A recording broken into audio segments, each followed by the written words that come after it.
Friends, मैं हूं doctor Sneha. आज का इम्पॉर्टेंट टॉपिक जो लाई हूँ वो है स्पेशली चिल्ड्रन के लिए। If you have observe as a parent और एज अ केयर गिवर कि आपका बच्चा जो है वो काफ़ी इम्पल्सिव है, तो ये वीडियो एंड तक देखिएगा। इम्पल्सिविटी और इम्पल्सिव बिहेवियर आजकल के बच्चों को काफ़ी ज़्यादा देखा जाता है आज की जनरेशन में, एज कम्पेयर टू पिछली जनरेशन ज़्यादा देखा जाता है। ये क्यों?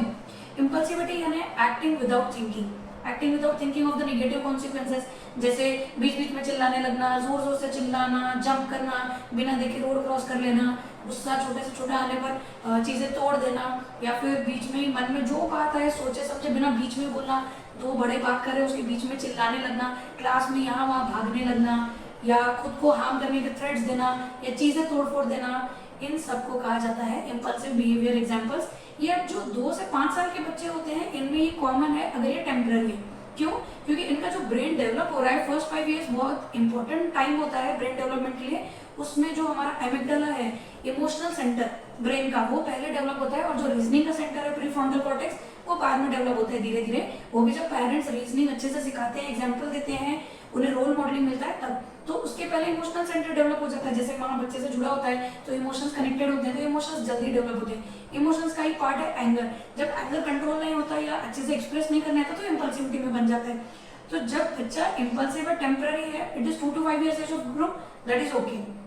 बट जब ये कंसिस्टेंट होने लगे, बार बार लगातार काफी टाइम तक होने लगे, और इसकी वजह से उसका स्कूल में अटेंशन, कंसंट्रेशन या एकेडमिक स्टडीज में उसके परफॉर्मेंस में दिक्कत आने लगे, कोई भी चीज को जल्दी से झटक देता है, कोई भी चीज जल्दी पिकअप करके छोड़ देता है, कोई भी ऑप्शन जल्दी उठा लेगा, फिर उसके बाद बोलेगा नहीं नहीं, या इसकी वजह से उसके नींद में, उसके खाने पीने में फर्क पड़ रहा है, उसकी ग्रोथ में फर्क पड़ रहा है, बॉडी में फर्क पड़ रहा है, तो ये एक ध्यान देने का और इसमें डॉक्टर की हेल्प लेने का कारण है। तो ये इम्पल्सिविटी का जो है बिहेवियर, वो अगर कंसिस्टेंट हो रहा है तो वो कुछ चीज़ों की तरफ इशारा करता है।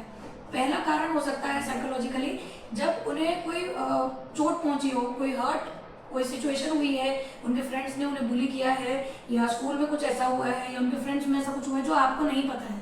तो जब बच्चा इम्पल्सिव बिहेव करता है, the only way to know what is the reason is to communicate कामली।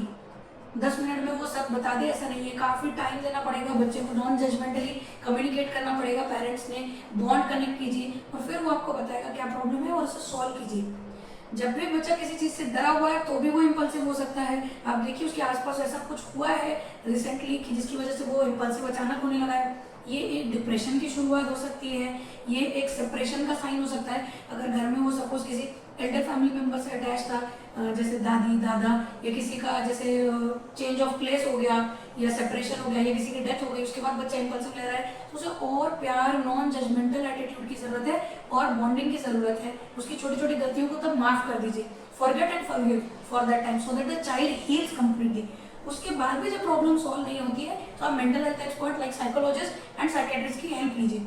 उसके अलावा ये साइन हो सकता है ADHD, attention deficit hyper activity disorder की वजह से हो सकता है, इसमें बाइपोलर मूड डिसऑर्डर की वजह से हो सकता है। Then there is another known very, it's becoming common in children, that is ODD, opposition defiant disorder. ये आगे चल के इंपल्स कंट्रोल डिसऑर्डर होगा ना, तो कहीं भी बच्चे देखिए, कुछ लोग बड़े होकर आग लगा देंगे, प्रॉपर्टी जला देंगे, एनिमल्स को तकलीफ देंगे, किसी को भी पिन आउट करेंगे, या छोटे छोटे गुस्से पर खुद ही फाइट पिकअप कर लेंगे, झगड़े करने लगेंगे, बीच में चिल्लाते हुए जाएंगे, रूल्स ब्रेक करेंगे, बिना देखे रोड क्रॉस कर देंगे, अपने आप को सेल्फ हार्म करेंगे। इनफैक्ट आगे चलकर अगर इसे ठीक नहीं किया गया तो addiction, wrong sex, porn addiction, mobile addiction, smoking, drinking की तरफ भी जा सकता है। इसलिए इम्पल्सिव बिहेवियर को ध्यान दें। अगर आपको इसके साइंस दिख रहे हैं, ये टेम्पररी है तो ठीक है, इसका रीजन आपको पता चलता है, आप इसे सॉल्व करते हैं तो ठीक है।